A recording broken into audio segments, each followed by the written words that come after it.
ಗದಗ ಜಿಲ್ಲೆನಲ್ಲೂ ಕೂಡ ಅಷ್ಟೇ ಮುಂಗಾರು ಸರಿಯಾದ ಸಮಯಕ್ಕೆ ಚುರುಕಾಗದ ಪರಿಣಾಮ ಮಳೆ ಅಭಾವದ ಕಾರಣಕ್ಕೋಸ್ಕರ ರೈತರು ತಮ್ಮ ಬೆಳೆಗಳನ್ನು ಉಳಿಸಿಕೊಳ್ಳುವುದಕ್ಕೆ ವಿಪರೀತ ಪ್ರಯತ್ನಗಳನ್ನು ಪಡ್ತಾ ಇದ್ದಾರೆ. ಬಿತ್ತಿದ ಬೆಳೆ ಉಳಿಸಿಕೊಳ್ಳುವುದಕ್ಕೆ ರೈತರು ನಾನಾ ಕಸರತ್ತನ್ನು ಮಾಡ್ತಾ ಇದ್ದಾರೆ. ಕಿರು ಚೆಕ್ ಡ್ಯಾಮ್ ನೀರು ಬಳಸಿ ಬೆಳೆ ಉಳಿಸಿಕೊಳ್ಳುವಂತಹ ಹರಸಾಹಸಕ್ಕೆ ಮುಂದಾಗ್ತಾ ಇದ್ದಾರೆ.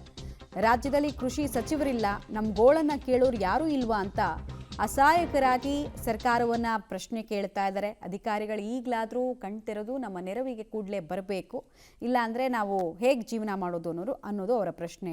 ಹೆಸರು, ಶೇಂಗಾ, ಹತ್ತಿ, ಮೆಕ್ಕೆಜೋಳ, ಈರುಳ್ಳಿ, ಮೆಣಸಿನಕಾಯಿ ಸೇರಿದಂತೆ ಅನೇಕ ಬೆಳೆಗಳು ಈಗಾಗಲೇ ಸರಿಯಾದ ಸಮಯಕ್ಕೆ ನೀರು ಸಿಗದೆ ನಾಶ ಆಗಿದೆ. ಇತ್ತ ರಸಗೊಬ್ಬರ ಕೂಡ ದೊಡ್ಡ ಪ್ರಮಾಣದಲ್ಲಿ ರೈತರಿಗೆ ಲಭ್ಯ ಆಗ್ತಾ ಇಲ್ಲ.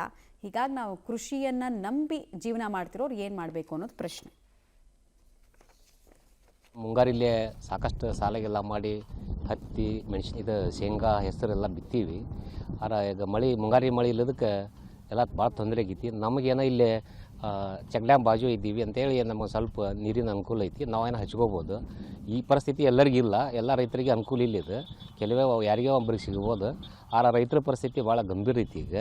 ಆದ್ದರಿಂದ ಸರ್ಕಾರ ಈ ಕಡೆ ಒಂದು ಸ್ವಲ್ಪ ಗಮನ ಹರಿಸ್ಬೇಕು. ಆಮೇಲೆ ಸದ್ಯಕ್ಕೆ ನಮ್ಮ ಹೊಸ ಸರ್ಕಾರದೊಳಗೆ ಕೃಷಿ ಸಚಿವರಿಲ್ಲ. ಕೃಷಿ ಸಚಿವರನ್ನ ನೇಮಕ ಮಾಡಿ ಇಲ್ಲಿ ರೈತರ ಪರಿಸ್ಥಿತಿ ಏನೈತೆ ಅನ್ನೋದು ಈ ಅಧಿಕಾರಿಗಳು ಮತ್ತು ಸರ್ಕಾರದ ಎಲ್ಲ ಮಟ್ಟದ ಅಧಿಕಾರಿಗಳು ಎಲ್ಲರ ಬಗ್ಗೆ ರೈತರ ಬಗ್ಗೆ ಗಮನ ಹರಿಸ್ಬೇಕು. ಮಳೆ ಇಲ್ಲದಕ್ಕೆ ಸರ್ ಇದೀಗ ಮುಂಗಾರಿ ಮಳೆ ಆಕೈತೆ ಅಂತೇಳಿ ನಾವೆಲ್ಲ ರೈತರು ಮುಂಗಾರಿಲಿಂದ ಗೊಬ್ಬರ ತಂದಿಟ್ಕೊಂಡು ಬೇಸಾಯ ಎಲ್ಲ ಮಾಡ್ಕೊಂಡು ರೆಡಿ ಇಟ್ಕೊಂಡಿದ್ವಿ. ಪರಿಸ್ಥಿತಿ ಈಗ ಮುಂಗಾರಿ ಮಳೆ ಮಳೆ ಆಗ್ತದೆ, ಆ ಮಳೆ ಆಕೈತೆ ಅಂತೇಳಿ ನಾವೆಲ್ಲರೂ ಬಿತ್ತನೆ ಮಾಡಿದ್ವಿ. ಅದು ಒಂದು ಮಳೆ ಹೋಗಿದ್ದು ಹೊಳ್ಳಿ ಮಳೆನೇ ಆಗಿಲ್ಲ ನಮ್ಗೆ. ಹೊಳಿಗೆ ನಾವು ಬಿತ್ತನೆ ಮಾಡಲೇ 20-25 ದಿನ ಸನಿಯಾಗಿ ಬಂತು. ಆವಾಗಲಿಂದ ಮಳೆ ಇಲ್ಲ ನಮಗೆ. ಆಗಲೇ 20 ದಿನ ಸನಿಯಾಗಿ ಬಂತು, ಮಳೆ ಆಗಿಲ್ಲ ನಮ್ಗೆ. ಅದಕ್ಕೆ ರೈತರದ್ದು ಪರಿಸ್ಥಿತಿ ವಜ್ಜೈತಿ ಈಗ. ಅದಕ್ಕೆ ಸರ್ಕಾರ ಇದ್ರ ಬಗ್ಗೆ ವಿಶೇಷ ಕಾಳಜಿ ವಹಿಸಿ ರೈತರ ಬಗ್ಗೆನೇ ಒಟ್ಟು